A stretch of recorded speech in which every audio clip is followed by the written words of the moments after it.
लखनऊ के लोक भवन में नियुक्ति पत्र वितरण समारोह का आयोजन किया गया, जहां मुख्यमंत्री योगी आदित्यनाथ ने उत्तर प्रदेश अधीनस्थ सेवा चयन आयोग के जरिए चयनित 751 दरोगाओं को नियुक्ति पत्र वितरित किए।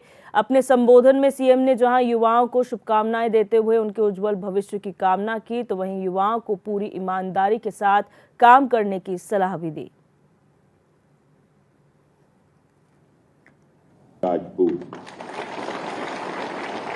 अनियोजित और अवैज्ञानिक विकास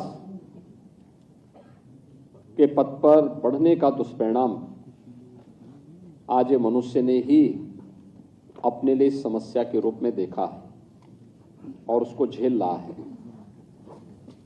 कहीं अतिवृष्टि है तो कहीं पर अनावृष्टि है,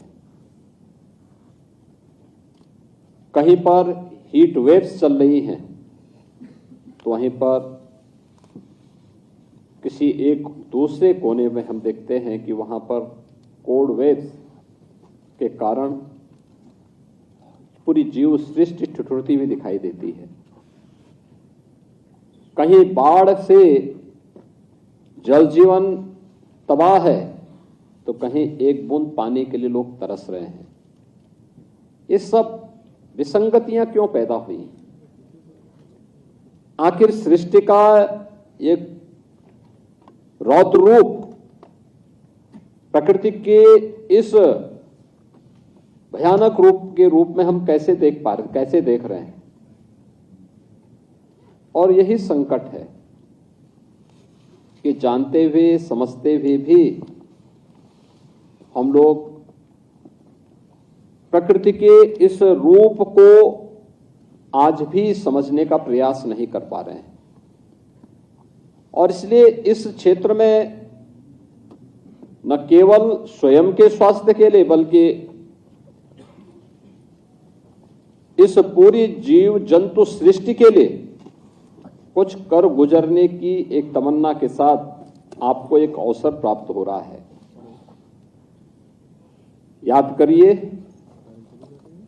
पूरे नवंबर महीने में देश की राजधानी लखनऊ और उसके आसपास का क्षेत्र एक गैस का चैम्बर बंद करके और समय स्कूल कॉलेजेस को वहां बंद करने के लिए मजबूर होना पड़ रहा है।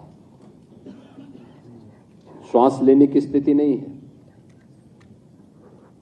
लोगों को वहां पर चेतावनी दी जा रही है कि अपने घर के बाहर न निकले। ये जो चुनौती है, आखिर इसका मुकाबला होगा कैसे? और ऐसा तो नहीं कि समस्या मनुष्य ने पैदा की है तो कोई दूसरी सृष्टि से कोई और आकर के इसका समाधान निकाले। अगर समस्या मनुष्य ने दी है तो समाधान का रास्ता भी मनुष्य को ही तलाशना पड़ेगा। और समाधान का रास्ता के लिए ही सबसे अहम भूमिका का निर्वहन कोई विभाग कर सकता है तो वह पर्यावरण वन विभाग से जुड़े हुए आप सभी जितने भी उसके कार्मिक हैं वे सभी मिलकर के समस्या का समाधान का रास्ता निकाल सकते हैं। और उसमें दोनों रास्ते हमें अपनाने पड़ेंगे। एक, लोगों को हम किसी को निवेश करने से रोक नहीं सकते, विज्ञान को आगे बढ़ने से हम रोक नहीं सकते, हम बैरियर नहीं खड़ा कर सकते, लेकिन अधूरा ज्ञान खतरनाक होता है। ऐसे ही अधूरा विज्ञान भी खतरनाक होता है। अधूरी टेक्नोलॉजी नहीं। अगर किसी को उद्योग लगाना है तो वह इस बात को भी सुनिश्चित करेंगे कि कार्बन उत्सर्जन कम से कम हो, पर्यावरण को प्रदूषित करने वाली गैसेज कम से कम उत्सर्जन कम से कम हो। प्रयास ये होना चाहिए कि जीरो लिक्विड डिस्चार्ज तक हम उसको पहुंचाने की दिशा में कार्य कर सकें। टेक्नोलॉजी आ चुकी हो, टेक्नोलॉजी को अपनाएं। एक और जहां इस पक्ष को लेकर के हमें कार्य करना होगा, लेकिन साथ साथ लगातार वन आच्छादन कम होना भी हम सबके लिए एक चिंता का विषय होना चाहिए। आम जन को भी इसके प्रति जागरूक बनाना पड़ेगा। धरती माता के गर्भ में छुपा हुआ जल का जो भंडार है उसमें जो कमी आ रही है उस कमी को फिर से वापस लाने के लिए जल संरक्षण के प्रति लोगों को आग्रही बनाना पड़ेगा। वनों में अपने निहित स्वार्थ के लिए लगाई जाने वाली आग को नियंत्रित करना पड़ेगा।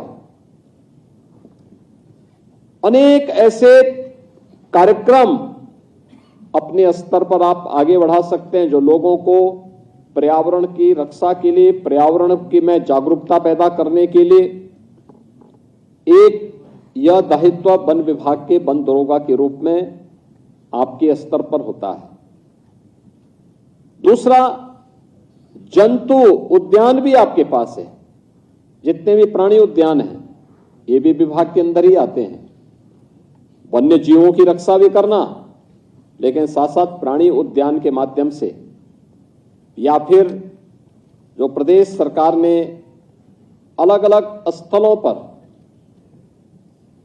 अपने टाइगर रिजर्व बनाए गए हैं, उनको भी इको टूरिज्म की दृष्टि से भले ही हम उन्हें वहां पर एक सीजन में टूरिस्ट के लिए ओपन करें, खोलें, लेकिन हमें इस बात को ध्यान में रखना होगा कि वन्य जीवों में अनावश्यक छेड़छाड़ न हो, उनके जीवन के साथ कोई खिलवाड़ न हो।